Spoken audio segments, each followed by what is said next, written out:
Senhor esteja convosco. Ele está no meio de nós.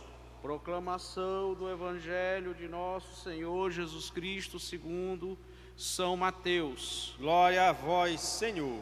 Naquele tempo, Jesus foi para as margens do mar da Galileia. Subiu a montanha e sentou-se. Numerosas multidões aproximaram-se dele, levando consigo coxos, aleijados, cegos, mudos e muitos outros doentes. Então, os colocaram aos pés de Jesus, e ele os curou. O povo ficou admirado quando viu os mudos falando, os aleijados sendo curados, os coxos andando e os cegos enxergando, e glorificaram o Deus de Israel. Jesus chamou seus discípulos e disse: tenham compaixão da multidão, porque já faz 3 dias que está comigo e nada tem para comer. Não quero mandá-los embora com fome, para que não desmaiem pelo caminho. Os discípulos disseram: onde vamos buscar neste deserto tantos pães para saciar tão grande multidão? Jesus perguntou: quantos pães tendes? Eles responderam: 7 e alguns peixinhos.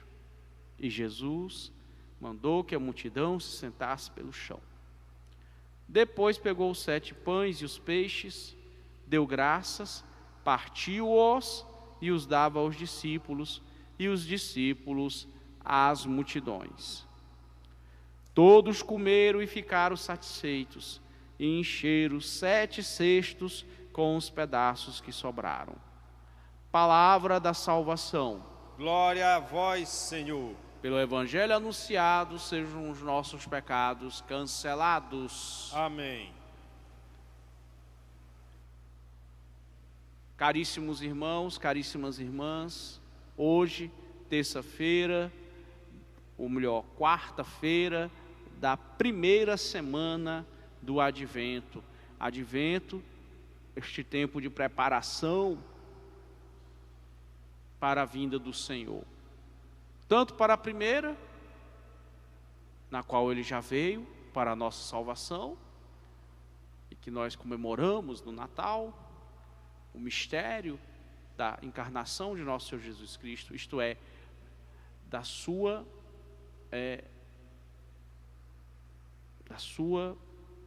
geração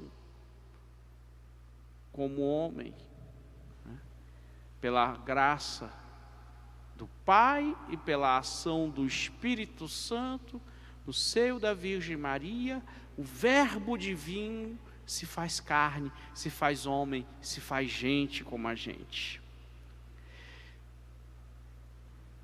Tanto para a segunda, na qual ele virá como juiz, o dia do juízo, o dia da glória, a parousia, quando ele retornará para dar a cada um de nós o que cada um fez por merecer, à luz do Evangelho. Então, caríssimos, é o tempo, ou melhor, este interregno é o tempo que nós temos para fazer o Evangelho acontecer na nossa vida e na vida dos irmãos, de levar a palavra do Senhor aos famintos, e não só os famintos de pão material, mas de pão espiritual. Porque como o próprio Jesus nos diz, não só de pão o homem viverá, mas de toda a palavra que sai da boca de Deus. E aqui o Senhor, como dissemos, o Senhor vem para todos os famintos. Também o Senhor se preocupa com o alimento material. Já dizia Santo Agostinho que não é possível evangelizar uma pessoa que esteja com o estômago vazio, que esteja com a barriga vazia. Porque Jesus, minha gente, ele vem salvar o homem por inteiro. Não vem salvar só a alma. Não, ele também salva o corpo. Por isso que no credo nós professamos a ressurreição da carne, a ressurreição do corpo. E Jesus, que verdadeiramente assumiu a nossa humanidade, ele, com exceção do pecado, passou por tudo que nós passamos. Teve sede, teve fome, precisou de um pai e de uma mãe para cuidar dele, trabalhou, sabe o que é derramar o suor do rosto para conseguir o pão de cada dia. Então nós temos este interregno, este intermezzo entre a primeira e a segunda vinda, para saciar a fome da humanidade, tanto a fome material como a fome espiritual. Por isso que a multiplicação dos pães, nós estamos aqui diante do segundo relato, o outro relato é feito por Mateus, ou melhor, por Lucas, e estas duas multiplicações colocam em evidência isso, que Jesus, ele se compadece dos sofredores, ele se compadece dos aflitos, dos pobres.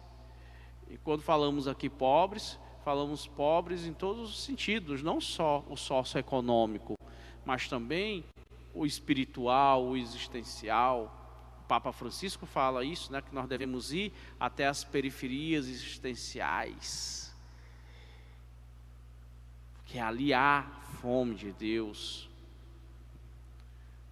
Muitas pessoas têm tudo materialmente, mas não têm Deus, não têm o Evangelho, precisam do Evangelho, até para aprender a agradecer e a usar para o bem do próximo e para a glória de Deus, as bênçãos materiais que receberam, para que elas não se transformem em maldição na vida deles, e muito pelo contrário, que elas se multipliquem para se tornar vida para os demais irmãos. E quando nós falamos bens materiais, não é só o dinheiro. Por exemplo, nossa saúde é um bem material, a nossa inteligência, o nosso corpo, os nossos talentos, as nossas habilidades. Você vê, você pega uma simples folha de papel. Para ela chegar na nossa mão, precisou do trabalho de no mínimo 100 de pessoas. Então, se não fosse o trabalho de 100 de pessoas, nós não teríamos essa folha. E essa folha que nós vamos usar para atender às necessidades, quiçá de outra 100, além da nossa. Então veja como nós temos que multiplicar a graça de Deus. E o mundo precisa do Evangelho. Olha, hoje nós vivemos num mundo que tem toda uma agenda anticristã. É aborto, é eutanásia, é mentalidade antinatalista. Um casal vem falar com você: padre, nós queremos casar. Ah, que bom, Deus abençoe, que tenha muitos filhos. Não, basta um. Basta um? Olha o que está acontecendo no Japão. O Japão está em crise porque não tem população. Não tem pessoas para cuidar, não tem jovens para cuidar dos velhos. A Europa está em crise porque não tem jovens para cuidar dos velhos. Então nós não podemos. Isso vem daquela tese do primo do Darwin, né, o Malthus.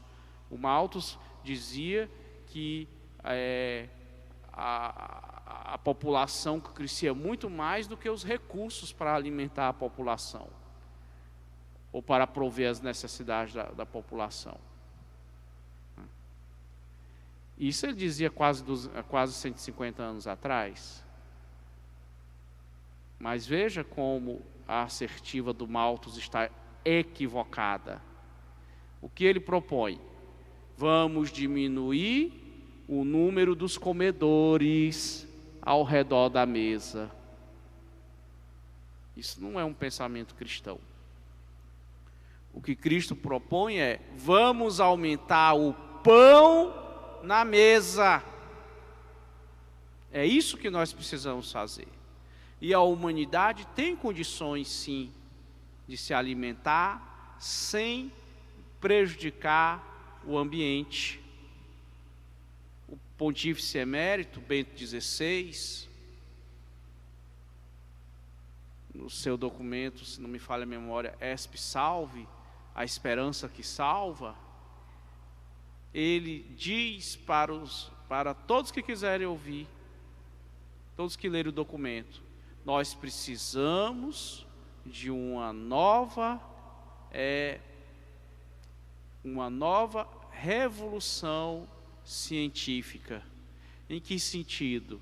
A ciência, ela precisa avançar, porque a ciência atual, por incrível que pareça, meus irmãos, em muitos aspectos, está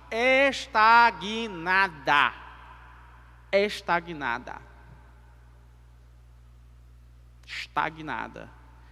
Porque nós precisamos que os cientistas, diz o pontífice emérito, o veneradíssimo Bento XVI, descubram novos meios de produção, né, que façam com que as plantas produzam mais em menor terreno. Nós precisamos de novos remédios que não causem tanto dano à saúde das pessoas. Nós precisamos de uma nova gestão. Os economistas precisam criar um sistema de distribuição, porque nós temos alimentos suficientes para a humanidade. Agora, em alguns lugares há uma superabundância, em outros há escassez total. Então, nós não temos uma distribuição equilibrada. Nós precisamos de novas fontes de energia a baixo custo. Ah, mas isso é possível? É possível, sim. Porque Deus nos dotou de inteligência para nós fazermos frente às necessidades. Veja, Jesus teve compaixão daquela multidão. E ele pergunta para os discípulos: como é que a gente vai fazer para dar de comer esse povo? Aqui no relato de Mateus, ele pergunta: o que tendes aí? Eles vão dizer: olha, nós temos 7 pães e uns peixinhos. E Jesus vai lá. Veja, se Jesus não tivesse se mexido, não tivesse tido compaixão, como é que ia ser? Ele não tinha se movido, né? Que ter compaixão, ter misericórdia é isso. O que é misericórdia? O que é a caridade? O padre Marcelo Rossi dá uma definição sintética, mas absolutamente maravilhosa de caridade. Caridade é o amor em ação. É o amor em ação. É você chegar no irmão que está precisando de um remédio, de uma comida, de uma roupa, né? E você chega lá, porque tem gente que chega lá e vai olhar aquele irmão necessitado, aquele que está na depressão, aquele que está sem saber o que fazer com a sua empresa, que está à beira da falência, ou outras coisas difíceis, situações difíceis. Chega lá: ah, tadinho, está sofrendo tanto.